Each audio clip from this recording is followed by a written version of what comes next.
Welcome to Beachwalk and Beyond, the podcast. We're taking you on a stroll through the heart of the 210 corridor in St. John's, Florida. Let's get started. How are you, Joseph? I'm good, brother. How are you? Welcome to Beachwalk and Beyond. I appreciate you being on our podcast today. Yeah, I'm excited about it. Joe, we met just a little while ago, right? Yep. A few months ago. I was doing the gathering at Cimarron, and I invited the yoga girl, and then she told you about it, and you called me, and that's how we met. Yes. And that's about 3 months ago, right? Yep. Okay. Tell us a little about yourself. Oh, my goodness. Well, I always start off with I'm extremely handsome. I have to agree. Well, and you're secure in your manhood. I like it. I'm from Detroit, Michigan, and I'm the oldest of 10 kids. And I went to the Navy, got out of the Navy, and just kind of knew, man, I didn't want to be, average, broke, mediocre, any of that stuff. And so after the Navy, one of my first mentors kind of introduced me to business and building business and investing. And at that point, it kind of just took over because I knew I wanted to do something that my dad did not do, which was to make sure that we were financially good as kids and grandkids, leaving a legacy financially. Yeah. And so I got into the investment space.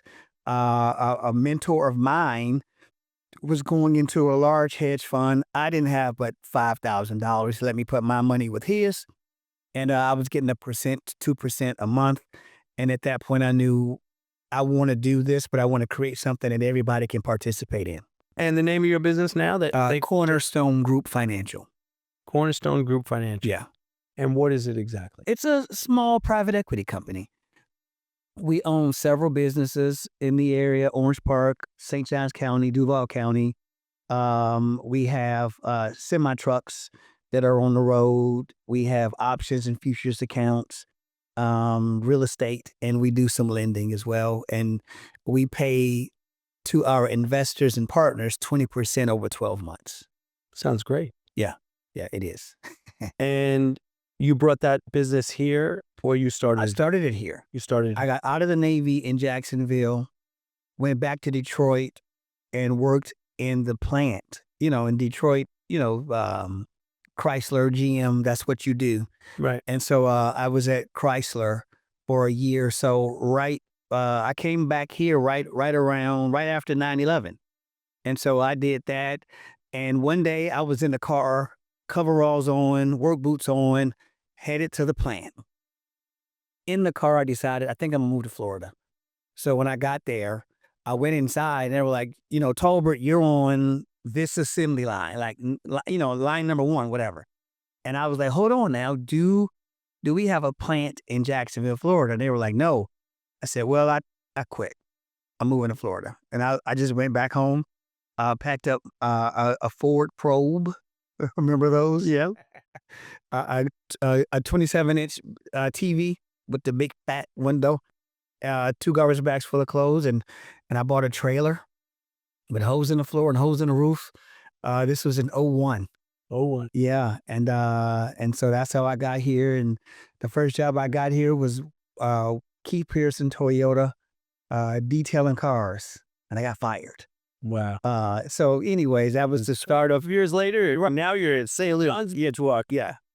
That's awesome. That's great. And I know that you have some other businesses as well, right? That you have your son involved in. Yeah. So one of them that we bought is a Esports facility, gaming and tournaments. We have a salon that we purchased. We're working on several right now. Like I said, the semi-trucks, we own 75% of a software engineering company, building out a platform for kids to learn how to trade on the futures market. It's about finished. Working on a deal to own 50% of a comedy club that'll be in the district downtown off of Liberty Street area over there. They call it the Innovation and Arts District. So yeah, we own some stuff here, and my son helps run that company. And I know we've had a lot of conversations because I was an equities trader for a long time, right? And I know your son trades the futures. Yep. I traded U.S. equities. The I traded stocks that, were in play, right? Right. The Googles, the Apples, whatever that was to be.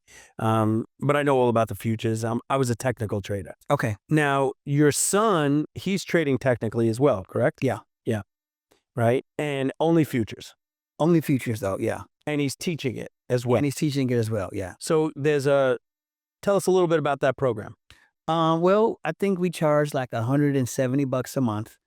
It's 2 classes a week, and then once a month it's a personal coaching, and people are learning how to trade. I mean, imagine if I walked up to you and said, "Hey, if I could teach you how to make an extra $2,000 a month from your laptop anywhere in the world, would you want to learn that?" Right. And the answer is yes, I would want to learn it. So just like learning how to do plumbing or learning how to do electrical work, you learn how to trade and it changes your life. Right. It's a trades for like 30 minutes a day. Yeah. And he makes anywhere from $200 a day to $1,000. Right. I did it for a long time. I ran a big company in New York with it at one point, and I've done it for myself. I still trade. I mean, I have a whole system upstairs. I trade part-time, you know. I am more now involved as of a trading instead of day trading like your son, which I did for many years. I swing trade and trade daily around the positions. So it's something a little different. Take a core position, maybe 25 to 40%. You put your capital into that position, and then you trade the ebbs and flows around it. As long as it's, whatever the trend is. If the trend is up or the trend is down, I have no preference to long or short.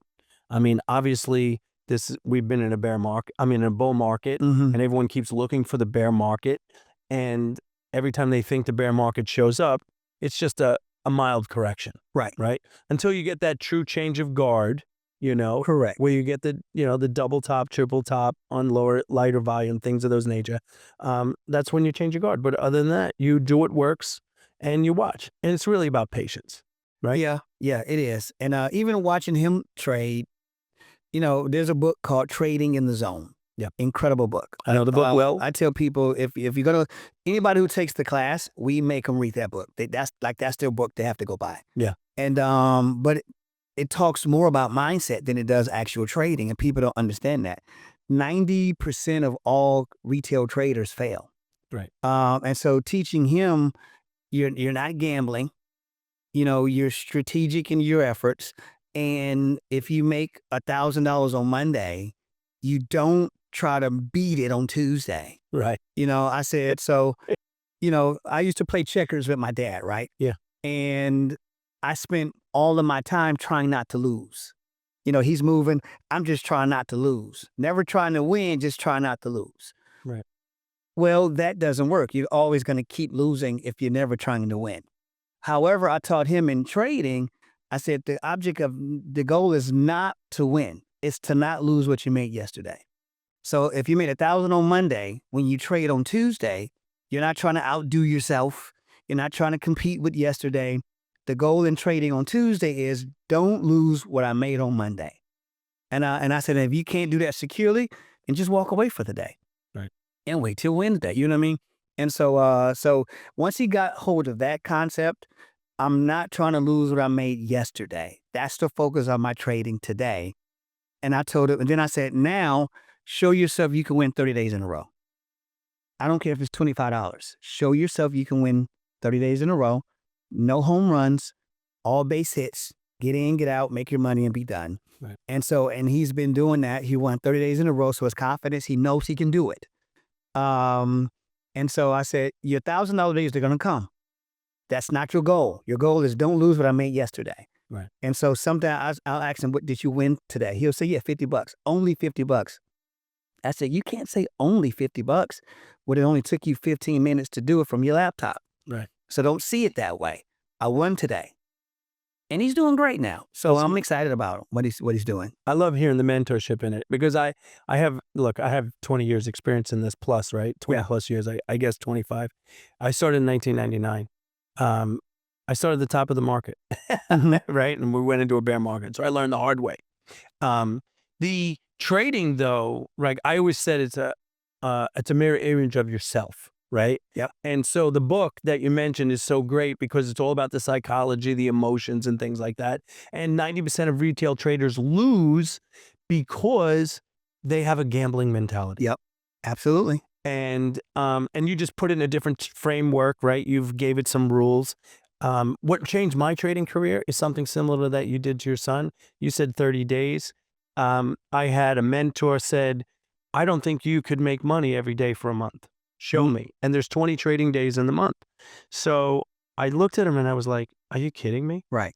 It's just never enough for me. He goes, well, that's your problem.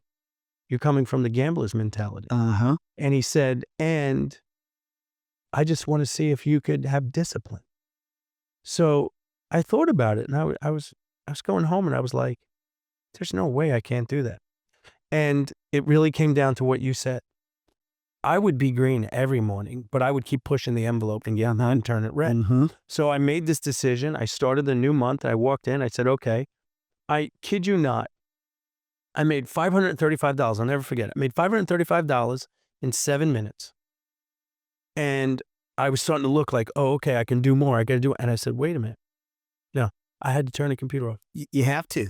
It took me 1 month of turning the computer off before 10 a.m. I shut it off every day. And I would not put it on until after 4 o'clock to look. But I was green every day of the month. Well, I was, I was all excited, right? I was like, look what I did. Look at me. Look at this, right? He's like, show me you can do it 2 months. And a little bit more money each day. Because his challenge really was, I don't think you can make $500 a day. Gotcha. Right? That was the thing. And we were bigger traders, right? Absolutely. So, Absolutely. totally different, right? Yeah. But $500 a day was really small for us. When I have guys in the room making 5 to 10 to 20,000 a day. Yeah. So of course, 500 to me was not going to be satisfying if I got traders around me making $5,000 to $20,000 a day. Yeah. But I didn't realize what he was doing to me. And then he said, try to make 1,000 a day. And then I accomplished that goal. Then he said, consistency. Long story short, because we're not here to talk about me, I went 9 months without a red day. Nice. But I didn't understand the mental psychology part behind it, the confidence I had, and the discipline when things weren't going well or weren't going good. I was so disciplined. And it really taught me you can walk away from anything that's not good for you. And you can stop something if it's getting too good. Yep. Meaning you're getting too excited, you're getting away from your rules. Regulate yourself. Yeah. Yep. Just get grounded. There's a movie called, is it Heat? And there's a scene in it, Val Kilmer, he tells him, never have anything in your life that you're not willing to walk away from at the drop of a dime. Yeah. And I not specifically that, but that motto is an extremely good perspective. Never be just married to something that you won't just turn it off or say no right now. That discipline is so very important for success or long-term success. Yeah. I completely agree with you. You've got to have discipline in everything. I mean, look, I'm 58 years old. I'm into exercise. I'm into moving. I'm into eating healthy. Yeah. I fail at it every day, obviously, right? Because it's just life. But every day I wake up and I strive for it and I do it, and I've been, and people look at me and say, well, you don't fail at it, but you just don't know. Like when I know that I shouldn't be eating a piece of cake at 9 p.m. Correct. Right? Yeah. But that's not what it's about. It's about trying and sticking with it and keep going and improving. And if it's in the trading life, if it's in your health life, if it's in your marriage, whatever it happens Whatever it is. Yeah. And I tell people, you got to find the thing that you can do every day. Yeah. Because it creates discipline. I said, I don't care if it's just tell your wife every day that you love her. Right. Pick something that you can do every day. Every day. I'm working on relationship with my kids, and people get to these grand, complicated. No. Just pick something you can do every day. Tell a boy you're proud of them every day. I don't care if that's in your relationships or in your business. Find the thing that you can do every day. Even if it's just I don't feel like working out, go to the gym anyways. Just show up, Right. walk in, and then go home. But it's the thing you can do every day that's going to build enough discipline to be successful. Right. And so I tell people I'm not a very smart man. I'm simple-minded.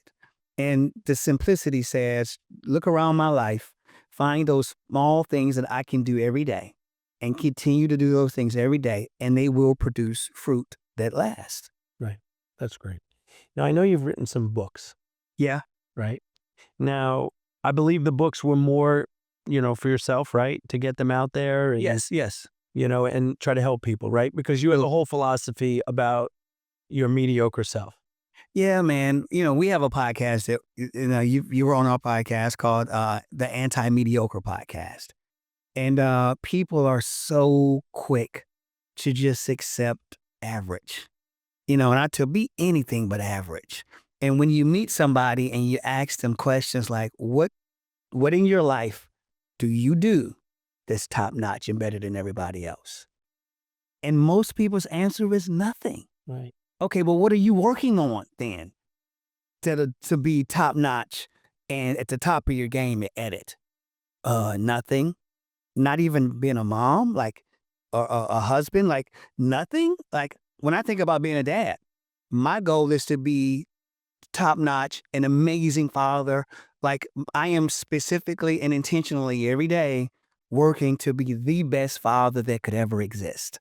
That's one thing. But there has to be something in your life. Even if it's, well, I'm just trying to be the best wife I can be. Nothing wrong with that.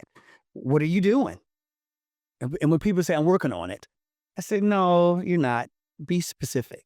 Like if you were working on losing weight, you wouldn't just say I'm working on it. You could tell me, well, I stopped eating potato chips. I stopped eating bread. I go to the gym Monday. You can tell me what you're doing to hit the height in life. Right. If you can't tell me what you're doing to be the greatest wife ever or the best boss ever, but there should be something in your life that you are working on to be the best that there ever was in that field. So you're not going to be the greatest at everything, but there should at least be one thing in your life that nobody is greater than you doing.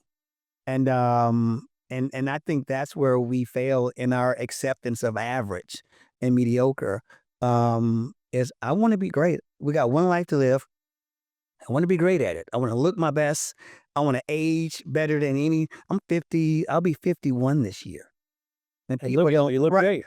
So I tell people, no, I'm gonna kill the game aging. I'm gonna be the best dad I can be. I'm gonna create a legacy. Like I'm working on certain things because I want to be great at them. And even if I tell people I want to be a master lover of people. And people say, wait, that's impossible. Well, fine, maybe it is. But what's understood doesn't need to be discussed. If my humanity is there, why am I giving it any validity? It's gonna show up at some point anyways. I don't need to pay it any attention. I'm gonna work on loving people at a higher rate and at a better rate than they've been loved before. And if I fail, what do they say? If you shoot for the stars, you might hit the moon, or So if I'm shooting for as high as I can go, even if I fall short because I'm human, I'm still pretty high up there. You know what I mean? Yeah. And so yeah, just shoot for the height of what you can do, man. And I guess a plug a little bit. The name of one of my books is A Quick Guide to Discovering the Best You. It's on Amazon, or I can get it to you. That's great. I know you gave me the book. I started reading it. I'm almost through with it, and I found it very interesting. And I'm not a book reader, right? Gotcha. So that's why I bring that up. People would think I read a lot of books. I read the Bible every morning. I pray every morning. Yeah. That's my thing. I'm striving for an amazing relationship with Jesus, right? Absolutely. I go to Bible studies. We have one on Monday nights. I just started another one Wednesday. I go to 11:22. So it's 6 a.m. to 7 for men. And I was all excited about it. 2 weeks ago, we showed up. It blew my mind. 550 men at 6 a.m. showed up to my location. Out of the 5 locations, we had over 1,850 men show up. And just last Wednesday, we went again, and we hit that number again. I think even a little bit more. It's amazing to me, right? Awesome. And it's just a room filled with like-minded people and the Spirit of God flowing through it, and it just sets your day. And it was no wonder that I had probably one of my best business weeks that next 2 days, because I think it's a mindset, right? It is. Yeah. It And, is. from worshiping to exercise to eating healthy to striving in relationships, with people. It's your faith. Yeah. I tell people all the time, and I'm not, I try not to knock people in their beliefs, but I don't understand how people make it through those rough times without a foundation of knowing that there is a God with a plan that's bigger and better than you could conceive for your own life. Right. Like, how are you making it out here? Because it's hard sometimes, It's really hard. and if you don't have anything that you rest your existence on when it gets hard, I don't know that I could make it if I did not know that there's a God that has my back, Right. that has a plan for me. So even when it's not going the way I want it to go, what I remember is no worries. God has a plan that's bigger than mine, of good and not evil. You know what I mean? Yeah. So yeah, that faith is everything that fuels all the directions that you want your greatness to go toward. I can tell you from experience, I got baptized for the first time in my life, November 8th of 2020. And I have been through things in between that day to this day that if I did not have a relationship with God, we would not be having a conversation. Understood, brother. Because it grounds me, it brings me back, and it gives me hope. And I think that's why so many people who go through trials and tribulations find God. Yeah. Right. And so I came up with something that somebody gave to me. It was somebody I met at church, and he said, "Trust and obey. There's no other way." And I just love it, right? I put it on my arm. All things are possible with God. Yep. There's a story behind that for another time. But trust and obey. There's no other way. And if you're reading the Bible and you're learning Scripture, and I listen to motivational things in the morning. Yeah.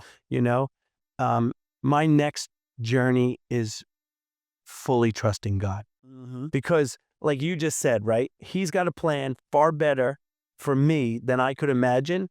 And it's for good and not evil. Absolutely. But I know that I get in my own way.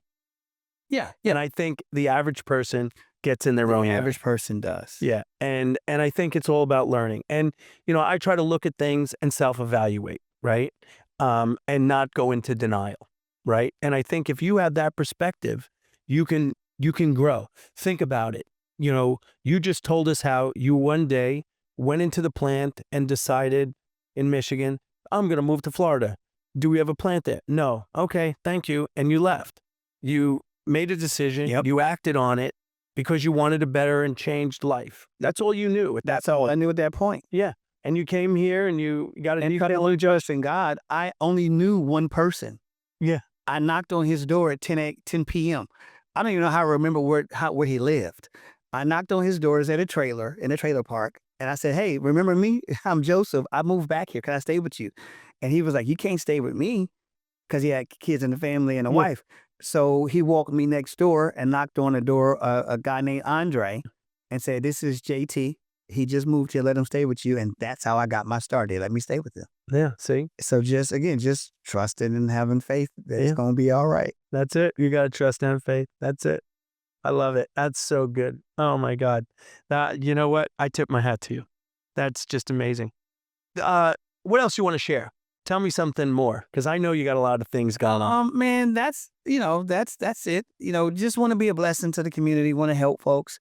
At the end of the day, what I know is, I think it's 80-something% of people who retire, they have to get a job in 5 years of retirement.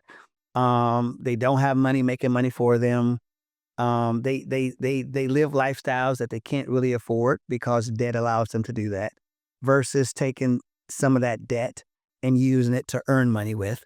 So this is just a mindset that I want to get out to people, man. The one thing that remains in your life for your entire life is the need to earn money.